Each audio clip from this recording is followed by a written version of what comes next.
आशा करता हूँ कि आप अच्छे होंगे, स्वस्थ होंगे। और अगर आप हमसे पहले से जुड़ चुके हैं तो आपको पता ही होगा कि हम आपके लिए प्रयास कर रहे हैं सही, सटीक, ऑथेंटिक जानकारी के माध्यम से आपकी तैयारी बेहतर करवाने के प्रयास में लगे हुए हैं। हम पीवाई के प्रश्न मतलब आबकारी आरक्षक की बात कर रहे हैं। अगर आप आबकारी आरक्षक तैयारी में लगे हुए हैं तो आपको बता दें आप हमसे भी पढ़ सकते हो पिछले ईयर के प्रश्नों के माध्यम से। और 100% आप गारंटी देते हैं कि इन्हीं प्रकार के प्रश्नों का समाहार आपकी भर्ती जुलाई परीक्षा में होने वाला है, वहाँ पर मिलने वाला। अगर आप पिछले ईयर के प्रश्न नहीं देखते हो 23 भर्ती के तो याद रखिएगा आप अपने आप को पैर में कुल्हाड़ी मार रहे हैं। क्यों? पेपर बनाने वाला 2023 की भर्ती परीक्षा का प्रश्न देखेगा, उसी के पैटर्न को मैथ्स का, रीजनिंग का, जीके जीएस का, साइंस का फॉलो करके पढ़ाएगा। तो अभी तक हमने 20 फरवरी के, 21 फरवरी के और आपको बता दें 22 फरवरी के क्रम से shift by day by her दिन के 3-3 शिफ्ट होते हैं। क्रम से जीके जीएस साइंस को लेकर चल रहे हैं। पहले पार्ट में हर शिफ्ट का जीके जीएस होगा और सेकंड पार्ट में आपको साइंस मिलता है। तो देखिएगा, अभी तक नहीं देखें जाकर देख सकते हो। एमपी आबकारी आरक्षक पीवाई की कक्षा 2025-26 का लिस्ट डाला है, जहां पर आपको चारों कोर्सों का वीडियो मिल जाएगा और बेहतर ढंग से पढ़ा रहे हैं। मैथ्स करे को मजा आ जाएगा, रीजनिंग करे को मजा जाएगा और इनसे बाहर का टॉपिक का नहीं आएगा। विश्वास के साथ पढ़ें, बस पढ़ते रहें, हम आपके साथ है, चलिएगा। तो 22 फरवरी का शिफ्ट नंबर 3 का पहला पार्ट मतलब 20 प्रश्नों का जीके जीएस का कवर होने वाला है। सेकंड पार्ट आपको साइंस मिलेगा। तो देखिएगा, अभी तक अगर आप देखते आ रहे हैं तो आप देख सकते हो कि पैटर्न क्या फॉलो कर रहा है। चलिएगा, पहला प्रश्न, तारीख वही, शिफ्ट वही। Translating my self and others नामक पुस्तक किसने लिखी? आपको बता दूं मैं, हर शिफ्ट में, हर पार्ट में, हर बार आपको पहला प्रश्न पुस्तक का मिल रहा है। यकीन नहीं है तो वेरीफाई कर लीजिएगा। 100% आपको बता दें यही पीडीएफ एग्जाम भर्ती में आया था, इससे बाहर का नहीं आया था। तो आप लोग क्रॉस चेक भी कर सकते हैं भाई। तो translating my self and others नामक पुस्तक किसने लिखी, याद रखें। तो आप ऑप्शन देखेंगे, आप पहला सुब्रमण्यम स्वामी है, निरुपम राव है। अगला देखेंगे, आप ऑप्शन ही बता देते हैं भाई, झुनपा लाहिड़ी, ध्यान रखें, झुनपा लाहिड़ी द्वारा लिखा गया पुस्तक है। तो translating my self and others पुस्तक के लेखक कौन है? झुनपा लाहिड़ी। चलिएगा, ऑप्शन चौथा को राइट माना, यही आपका आंसर होगा। हर प्रश्न हमें इंगित कर रहा है अगली बार आएगा। प्रश्न क्रमांक सेकंड आप देख पा रहे होंगे। प्रश्न हमें कहता है, और जूम कर लेते हैं भाई, क्योंकि थोड़ा सा अगर आपको ब्लर होता हो थोड़ा ध्यान रख, क्वालिटी बढ़ा लीजिएगा, क्योंकि पीडीएफ में इतना छोटा छोटा शब्द और लेटर रख के रखा ना कर्मचारी चयन आयोग को भर्ती परीक्षा, क्या बताऊँ। किस संस्करण की विधानसभा बैठक में सौर सुविधा को अंतर्राष्ट्रीय, याद रखेंगे, किस संस्करण की विधानसभा बैठक में सौर सुविधा को अंतर्राष्ट्रीय सौर संगठन द्वारा अनुमोदित किया गया है? याद रखेंगे।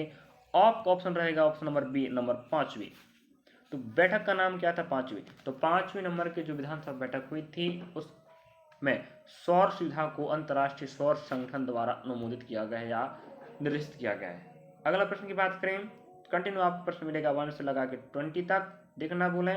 नेक्स्ट, 3rd नंबर का, आबिद हुसैन समिति के गठन का निम्नलिखित कारण क्या था? मैं पहले बता चुका हूँ, प्रमुख समितियां गठन कब हुआ है, उसको उद्देश्य क्या था, उसके अध्यक्ष कौन थे। देखिएगा, हर शिफ्ट बार बार इंगित करना पड़ रहा है आपको, एक बार सिस्टमेटिक जीके जीएस का और साइंस का। देखिएगा पैटर्न फॉलो क्या हो रहा है, मैथ्स का देखो पैटर्न क्या फॉलो हो रहा है, रीजनिंग का देखो पैटर्न क्या फॉलो हो रहा है, आइडिया लग जाएगा। आज अपना पेपर में नंबर आप इतना अच्छा कर पाओगे, कहोगे यार मजा आ गया पढ़ने में। चलिएगा, आबिद हुसैन समिति के गठन का निम्नलिखित कारण क्या था? याद रखेंगे, इसका कारण था लघु उद्योगों पर सिफारिशें। ठीक है, लघु उद्योग मतलब होता है छोटे छोटे उद्योगों को लघु उद्योग कहा जाता है। इनकी सिफारिश के लिए आबिद हुसैन समिति का गठन किया गया था, समझे। अगला ऑप्शन ये आप देख सकते हैं इस प्रकार से, ऑप्शन नंबर 20 और सी डी। अगला प्रश्न देखेंगे, प्रश्न क्रमांक 4 है। देखिएगा, फिर समिति का प्रश्न आ गया और 2 समिति का प्रश्न पूछा है। प्रश्न क्रमांक 4 आप देख पा रहे होंगे, अजय विक्रम समिति, अजय विक्रम समिति का गठन निम्नलिखित में से किस उद्देश्य के लिए किया गया था? याद रखेंगे, कौन? अजय विक्रम समिति। अभी तक अगर आप हमारे चैनल पे नहीं जाके देखे हो प्लेलिस्ट को तो वेट कर लीजिएगा, वरना पछताना पड़ सकता है। ऑप्शन सी आपका राइट हो जाएगा, सेना में शीघ्र पदोन्नति मतलब प्रमोशन, सेना में प्रमोशन हो जल्दी से जल्दी, इस समिति का काम था काम करना कि सेना में जल्द से जल्द क्या हो, आपको प्रमोशन मिले, पदोन्नति मिले। इस पर कौन काम कर रहा था? अजय विक्रम समिति। अगला प्रश्न के चलेंगे, ऑप्शन आप देख सकते हो, option A B C D. प्रश्न क्रमांक 5 नंबर का मैं कहता है, देखिएगा, टाइम पत्रिका द्वारा 2022 के लिए पर्सनल ऑफ द ईयर किसे चुना गया था? मतलब हो रहा है, टाइम पत्रिका रखेंगे जी आपकी अमेरिका की पत्रिका याद रखेंगे 2022, क्योंकि पेपर 2023 में हुआ था, तो अधिकांश में पहले बता चुका हूँ 2021 और 22 का ही करंट अफेयर पूछा है। तो 25 पेपर होगा, मतलब 23-24 का पूछेगा और 25 का पूछ सकता है, क्योंकि जुलाई में हो रहा है, मतलब 6 महीने तो हो चुका है, 25 पूछ सकता है, 23, 24, 25 का। तो टाइम्स पत्रिका द्वारा 2022 के लिए पर्सन ऑफ द ईयर किसे चुना गया? ऑप्शन पहला देखेंगे आप लोग, ऑप्शन बी, ऑप्शन डी। तो ऑप्शन डी आप करेक्ट हो जाएगा, वोलोडिमिर जेलेंस्की। वोलोडिमिर जेलेंस्की याद रखेंगे, कौन? वोलोडिमिर जेलेंस्की को चुना गया था। और अगर आप इन्हें जानते होंगे तो अवश्य बताइएगा ये कौन याद रखेंगे। ये व्लादिमीर पुतिन रूस के राष्ट्रपति हैं, ठीक है, सॉरी प्रधानमंत्री याद रखिएगा, प्रधानमंत्री रूस का है। और जो जेलेंस्की कहाँ पर है? यूक्रेन का, यूक्रेन का याद रखिए। दोनों के बीच में जंग छिड़ा था, आपको पता होगा, यूक्रेन और रूस के बीच में। तो यूक्रेन के कौन है? वोलोडिमिर जेलेंस्की याद रखेंगे। चलिएगा, इन्हें ही 2022 का पर्सन ऑफ द ईयर चुना गया था। अगला देखेंगे आप लोग 6 नंबर का, देख लीजिएगा, न्यायमूर्ति जिसे हम डी वाई चंद्रचूड़ कहते थे, ध्यान रखें। तो न्यायमूर्ति धनंजय अश्वंत चंद्रचूड़ नवंबर 2022 में भारत के कौन से नंबर के मुख्य न्यायाधीश, जिसे हम बोलते हैं सीजेआई याद रखेंगे। वर्तमान में कौन है ये भी आप लोग कमेंट बॉक्स में बताइएगा, क्योंकि 2022 का भैया, जिसे हम बोलते थे डी.वाई चंद्रचूड़, तो उनका परिणाम क्या था? धनंजय अश्वंत चंद्रचूड़ याद रखेंगे, जो 47 नंबर के 48, बताओ ऑप्शन डी आप क्षमा चाहेंगे, ऑप्शन बी आएगा, सर डी आएगा। तो उन्हें 50 नंबर का सीजेआई नियुक्त किया गया था, याद रखेंगे। वर्तमान में कौन है, हमें अवश्य कमेंट में बताइएगा, क्योंकि अगली बार ये पूछेगा। 23 में पूछा था, 24 नहीं 25 में पूछेगा। और जो जीके से चाहे वो कोई भी पोर्सन हो, आपको आबकारी बस काम नहीं देगा, एनटीपीसी ग्रुप डी में काम दे देगा, क्योंकि हम बताएं उसकी भी तैयारी हम करवाने के लिए तैयार हैं, और करवा के हमने 70-80 वीडियो बना के डाल चुके हैं। अगर आप देखना चाहते हैं तो हमारे चैनल प्लेलिस्ट में रेलवे भर्ती परीक्षा 2025-26 NTPC group D RPF constable का प्लेलिस्ट नाम से डाला, जाकर देख सकते हो। मैथ्स, जीके, साइंस, समझ गए। और कांस्टेबल के लिए जिस प्रकार से हमने पढ़ाया था वैसे प्रश्न आए थे वहाँ पर भी। तो यकीन दिलाते हैं, यकीन के साथ जाकर देखो, पढ़ते रहो। जल्द हम आबकारी की बात उसी की तैयारी करवाना लें। अब उतना वीडियो बन चुका तो आप लोग जाके पढ़ भी सकते हो। और साथ में आबकारी की तैयारी नहीं चल रही है, रेलवे, एसएससी, बैंक, सब की तैयारी चल रही है, वहाँ पर भी ऐसे प्रश्न आते हैं जीके चाहे साइंस हो। तो धनंजय अश्वंत चंद्रचूड़ 2022 में भारत के 50वें नंबर के मुख्य न्यायाधीश नियुक्त किए गए थे। वर्तमान में कौन है आप, और क्रमांक क्या? मुझे उम्मीद है कि आप लोग कमेंट बॉक्स कमेंट करोगे, देख के नहीं भागोगे, मत भागना भाई, आपके लिए तो काम कर रहा हूँ, फिर वही बात कर देते हो आप लोग। चलो प्रश्न क्रमांक 7 की बात करें। निम्नलिखित में से किरण योजना का सही विस्तारित रूप कौन सा है? मतलब किरण लिखा है, इसका अर्थ बताओ क्या, याद रखेंगे। तो ऑप्शन आप देखेंगे, ऑप्शन आपका बी राइट हो जाएगा। बी में आपको देखो, knowledge involvement in research advancement through nurturing, याद रखिएगा जी, इसका क्या होता है, अर्थ होता है। अंग्रेजी में आप देख सकते हैं यहाँ पर, ठीक है, हिंदी में आप लोग को बता चुके हैं हम, ऑप्शन नंबर बी आपका राइट हो जाएगा, ठीक है। चलिएगा, और इस प्रकार से हमें पुस्तक का नाम, 2 समितियाँ पूछ रहा है, अंतर्राष्ट्रीय समझौते संगठन पूछ रहा है, अंतर्राष्ट्रीय नियुक्तियाँ पूछ लेता है, भारत नियुक्ति पूछ लेता है, फिर आपको प्रमुख अभी क्या पूछा आपको, योजना पूछ लेता है। चलिएगा, और वही पैटर्न फॉलो कर रहा है। अगला प्रश्न आप देखेंगे, लास्ट 20 नंबर तक देखेंगे भाई, देखिएगा यहाँ पर प्रश्न क्या कहता है, जूम करना पड़ेगा भाई, इतना बड़ा करके रख दिया, जूम तो करना पड़ेगा ना। सितंबर 2022 में भारत सरकार ने ब्रह्मोस मिसाइल को हासिल करने के लिए ब्रह्मोस एरोस्पेस प्राइवेट लिमिटेड के साथ कितने करोड़ रुपए के अनुबंध पर हस्ताक्षर किया, याद रखेंगे। तो ये आपका करंट अफेयर का प्रश्न है। ऑप्शन आपका सी राइट हो जाएगा, 1700 करोड़ रुपए का हस्ताक्षर किया था ब्रह्मोस मिसाइल हासिल करने के लिए, समझे। अगला 9 नंबर प्रश्न आप देख पा रहे होंगे, 12 सितंबर 2022 को काकाटू 2022 अभ्यास कहाँ शुरू हुआ, याद रखेंगे जी। आपका एक प्रकार का क्या है, सैन्य अभ्यास है। क्या है? सैन्य अभ्यास है। तो सैन्य अभ्यास पढ़ लीजिए भाई।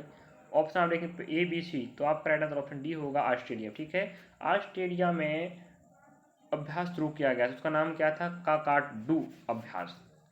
अगला प्रश्न आप देखेंगे 10 नंबर का, सूफी संत के मकबरे को खालिस्तान के नाम से जाना जाता है, याद रखिएगा। हमें संत से प्रश्न बार बार पूछ रहा है। अलवर संत कौन थे, निर्गुण संत कौन थे, सगुण संत कौन थे, मीराबाई के प्रश्न पूछा था। तो इस प्रकार से आपको भक्ति आंदोलन से जुड़े या भक्ति से संबंधित जितने भी आपके कौन हैं संत हैं पढ़ लीजिए भाई। तो सूफी संत के मकबरे को क्या कहा जाता है, याद रखें। ऑप्शन सी आपका राइट हो जाएगा दरगाह। क्या बोलते हैं, दरगाह, याद रखेंगे। जैसे आप पता होगा कि सूफी संत उन्हें कहा जाता है जो इस्लाम धर्म से संबंधित रखते हैं। तो इस्लाम धर्म में सूफी संत आते हैं। मकबरे में होता है उनको जो मृत्यु के बाद जो बनाया जाता है चबूतरा, अपने भाषा में बोला जाए तो उसको क्या बोलते हैं, दरगाह कहा जाता है। क्या बोलते हैं, दरगाह। समझ गए, चलिएगा। और अगला ऑप्शन प्रश्न देख सकते हैं आप लोग। प्रश्न क्रमांक 11, निम्नलिखित में से अकबर की दूसरी राजधानी क्या थी। अब देखिएगा, अकबर आपको पता है अकबर एक अनपढ़ राजा हुआ करता था, मुगल सम्राट का नंबर तीसरे का होगा, आप पता होगा। चलिएगा, इस राजा की राजधानी फतेहपुर सीकरी हुआ करते, याद रखेंगे। इसकी स्थापना भी अकबर ने करवाया था, याद रखेंगे। फतेहपुर सीकरी के संस्थापक कौन थे, याद रखें, अकबर हुआ करते थे। और अकबर आप पता होनी चाहिए, अकबर जो मुगल सम्राट की बात करें तो दिल्ली और आगरा अधिकांश राजधानी हुआ करती थी मुगल सम्राट की। तो अकबर ने दिल्ली के साथ साथ फतेहपुर सीकरी को भी दूसरी राजधानी बनाया था। अगला दिल्ली है, अमृतसर पटना है। अगला प्रश्न आप देखेंगे, प्रश्न क्रमांक 12 नंबर का, अकबर का शाही राज्याभिषेक कहाँ हुआ था। देखिएगा, मतलब होता है अकबर का राज्याभिषेक कि अकबर को राजा बनाया गया था, ये कहाँ पर आयोजन हुआ था। औरंगाबाद, लाहौर, देवगिरी। ये आपका आंसर ऑप्शन चौथा होगा कालानौर, याद रखेंगे। कालानौर में सम्राट अशोक मुगल सम्राट के या मुगल नवाब कालानौर में इनका राज्याभिषेक हुआ था। ऐसे इतिहास का इतिहास, भूगोल, राजनीति, अर्थशास्त्र, खेल, करंट अफेयर आपको पूरा समाहित मिल जाएगा। यही प्रश्न आपको हर भर्ती में काम देगा। चलिए अगला प्रश्न में कहता है, देखिएगा प्रश्न नंबर 30 नंबर का, महात्मा गांधी ने निम्नलिखित में से किस आंदोलन में पहली बार सत्याग्रह शुरू किया था। मतलब सत्य के साथ आग्रह करना, सत्याग्रह। तो आप याद रखेंगे option A B C D. आपका ऑप्शन डी राइट हो जाएगा, चंपारण आंदोलन। याद रखेंगे, चंपारण आंदोलन हुआ था। क्या आपको पता है, नहीं पता है तो पता होनी चाहिए। महात्मा गांधी ने अनेक आंदोलन किया है। अहमदाबाद आंदोलन हुआ उनके साथ समय में हुआ है, खेड़ा आंदोलन हुआ है, आश्रय आंदोलन हुआ है। तो हमें बोल रहा है सत्याग्रह का पहली बार, याद रखेंगे, चंपारण में हुआ था। और याद रखेंगे चंपारण में नील विद्रोह चल रहा था। आप पता होगा नील विद्रोह तो आप जानते होंगे, चंपारण आंदोलन को नील विद्रोह भी के नाम से जाना जाता है। तो महात्मा गांधी ने सर्वप्रथम यहीं पर, जब दक्षिण अफ्रीका लौटे थे ना 9 जनवरी 1915 को, पता होगा आपको, 9 जनवरी 1915 लौटे थे ना, उस समय उन्होंने 1916 में कहाँ गए थे पहली बार, चंपारण। और 1916 में हुआ था चंपारण, जो बिहार में पड़ता है। यहाँ पर नील विद्रोह चल रहा था। इसी के विरोध या इसके समर्थन में, नील विद्रोह के समर्थन में गांधी जी कहाँ गए थे, बिहार के चंपारण में नील विद्रोह का समर्थन करने उन्हें बुलाया गया था, याद रखेंगे। चलिए, इस प्रकार से महात्मा गांधी के संबंधित प्रश्न पढ़ लीजिएगा भाई। अगला प्रश्न आप देख पा रहे होंगे, प्रश्न नंबर 40 नंबर का, जब पूर्ण रोजगार स्तर पर कुल आपूर्ति से कम हो तो इसे क्या कहा जाता है, याद रखेंगे। ये अर्थशास्त्र का टर्म थोड़ा सा अलग होता है भाई। अर्थशास्त्र के विद्यार्थी बखूबी समझ पाते होंगे, बाकी साइंस वाइंस वाले मैथ्स वालों को तो पल्ला ना पड़ता होगा। जब पूर्ण रोजगार स्तर पर कुल आपूर्ति से कम हो तो इसे क्या कहा जाता है, याद रखेंगे। ऑप्शन पहला लिख पा रहे हैं, ऑप्शन दूसरा, तीसरा और चौथा आपका राइट आंसर होगा डिप्लेशनरी गैप कहा जाता है, समझे, याद रखें। अगला प्रश्न आप देखिए 50 नंबर का, निम्नलिखित में से कौन सा बैंक सबसे पुराना मौजूदा भारतीय बैंक है। मतलब भारत का सबसे पुराना बैंक की बात कर रहा है, सबसे पुराना बैंक। याद रख 1955 स्थापना हुआ था इसका, समझे, इसका नाम हुआ। और इसके पहले इसे इंपीरियल बैंक भी कहा जाता था। इंपीरियल बैंक के बाद इसका नाम चेंज होकर भारतीय स्टेट बैंक हुआ है 1955 में। तो ये भारत का सबसे पुराना मौजूदा बैंक, याद रखेंगे, भारतीय स्टेट बैंक। ये तो 1935 में आया ना भाई, 1955 इसका नाम चेंज हुआ भले, लेकिन जो बहुत पुराना, याद रखिएगा, समझ गए। चलिए, ऑप्शन आप देख पाते इस प्रकार से। और अगला प्रश्न आप देखेंगे, खालिस्तान नेक्स्ट 60 नंबर का, द्वितीय पंचवर्ष योजना निम्नलिखित में से किस मॉडल पर आधारित, याद रखेंगे, जिसे हम पीसी महालनोबिस कहते हैं, समझे। पहली योजना की बात 1951 से 56 के बीच चला था, 1956 से 1961 के बीच चला था। और ये हेराल्ड डोमर आधारित पहले ही मॉडल की बात करें तो यह पहली मॉडल हेराल्ड डोमर मॉडल पर आधारित था। सेकंड पीसी महालनोबिस पर आधारित था, मतलब होता है प्रशांत चंद्र महालनोबिस। याद रखिएगा, प्रश्न बनता है, हम डेट बता चुके हैं। और अगला प्रश्न की ओर बढ़ते हैं। नेक्स्ट 17 नंबर का, 1966 से 69 की अवधि को खालिस्तान वर्ष के नाम से जाना जाता है। 1966 से 69 की अवधि को याद रखेंगे, योजनावकाश। समझे क्या बोलते हैं, योजनावकाश कहा जाता है। चलिएगा, तो हमें एक बात समझ में आ गई। अब पंचवर्ष योजना का प्रश्न आ गया भाई। समझ गए किस योजना का, पंच योजना। हमारे भारत में कुल मिला के अभी तक 12वीं योजना तक चली है, जो लास्ट बार 2012 से 2017 तक चली थी। ठीक है, याद रखेंगे, ये भारत की सबसे लास्ट पंच योजना है। और अगला देख सकते हैं आप लोग, योजना अवकाश की कहते हैं, चौथी ट्रोलिंग। इस प्रकार से 1966 से 69 की अवधि को हम क्या बोलते हैं, योजना अवकाश कहते हैं। इसमें एकल वर्ष योजना चलाई गई थी। अगला प्रश्न आप देखेंगे 18 नंबर का, राज्य का नीति निर्देशक सिद्धांत का एक चेक है जो बैंक की सुविधा अनुसार जारी किया जा सकता है, किसने कहा था। मतलब आपको पता होगा कि भाग 4 में राज्य के नीति निर्देशक तत्वों को उल्लेख है, याद रखेंगे, जो 36 से आर्टिकल नंबर 51 तक हमें जानकारी देते हैं। इन्हें चेक कहा गया है, किसने कहा, रखेंगे के.टी. शाह ने। इस प्रकार से हमें प्रमुख कहावतें किसने क्या कहा पढ़नी चाहिए, नारे किसने कहा पढ़नी चाहिए। तो के.टी. शाह ने कहा था कि राज्य की नीति निर्देशक तत्व क्या है, चेक हैं, जिन्हें बैंक की सुविधा अनुसार जारी किया जा सकता है। समझे। चलिए अगला प्रश्न देखेंगे 19 नंबर आप देख पा रहे होंगे, विधानसभा को शपथ कौन दिलाता है। विधानसभा मतलब जब विधानसभा का चुनाव होता है, रखिएगा, तो विधानसभा माने को विधानसभा सीटों से विधायक चयनित होते हैं, तो उन सबको शपथ कौन दिलाता है, ये पूछना चाह रहा है। ऑप्शन पहला, ऑप्शन बी आपका रहेगा, सी राइट है यहाँ पर। उसे शपथ दिलाने की आवश्यकता नहीं है। मतलब हाँ भाई, सही बात तो कह रहा है। विधानसभा अध्यक्ष की बात समझ आएंगे, मैं पूरा नहीं पढ़ पाया था। विधानसभा अध्यक्ष को शपथ कौन दिलाता, ये पूछ रहा है। तो विधानसभा अध्यक्ष को शपथ, जहाँ बोल रहा राइट आंसर, उससे लेने की आवश्यकता नहीं है।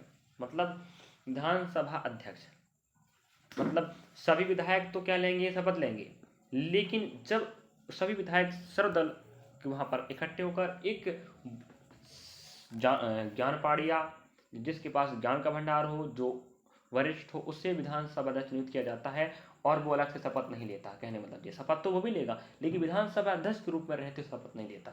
ये बात कहना चाह रहा, समझे। तो देखिए कितना अच्छा प्रश्न पूछा भाई।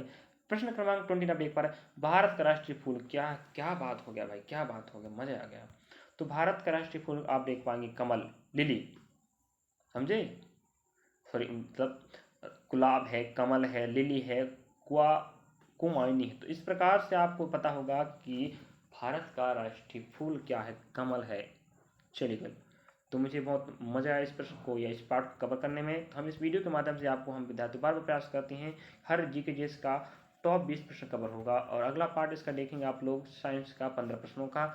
देखना ना भूलें और बढ़िया प्रश्नों को इकट्ठा कर रखते रहें, नोट्स बनाएं। 2 महीने फिर पर बचा है, अप्रैल का आज 30 तारीख लास्ट है, मई और जून देखिएगा, 2 महीने में ना तो है नैया पार करवा दूंगा मैं। बस मेरे साथ लगातार जुड़ते रहो, पढ़ते रहो, देखते रहो। जो टॉपिक आ रहा है, जैसे पंचवर्ष योजना आ गया, पुस्तकें आ गया, योजना आ गया, इस प्रकार से आपको समिति गठन आ गया, तो उन्हें आप लोग पढ़ सकते हो उठा के ना। अब मैं ही पूरा बताऊँ तो क्या बनेगा काम भाई, समझे। चलिएगा, तो टॉपिक बस आपको क्या करना है, क्लियर करना है कि जो टॉपिक का प्रश्न आ रहा है उसको पूरा कर लिया जाए, तो बस मज़ा आएगा पढ़ने में और पढ़ाने में, और आप नहीं पार करोगे इस बार एक पद प्राप्त करके। चलिएगा, देखते हैं कौन कितना मेहनत करता है। और जो होमवर्क मिलता है तो कमेंट बॉक्स में अवश्य बताइएगा। मिलेंगे नेक्स्ट पार्ट में। वीडियो अच्छा लगा तो लाइक सब्सक्राइब शेयर करना भूलें। Thank you for watching. और हम आपके लिए क्या सही प्रयास कर पा रहे हैं जानकारी देकर, आपकी तैयारी हमारे भरोसे है। अगर मानते हैं तो हम आपको बता दें सही रास्ते में आप चल रहे हैं हमारे साथ चलकर, बिल्कुल विश्वास के साथ बोलते हैं, 100% गारंटी लेके बोलते हैं। इसी प्रकार के टॉपिक से बाहर का प्रश्न नहीं आ रहा, क्योंकि 23 की भर्ती के तो प्रश्न करा रहे हैं हम।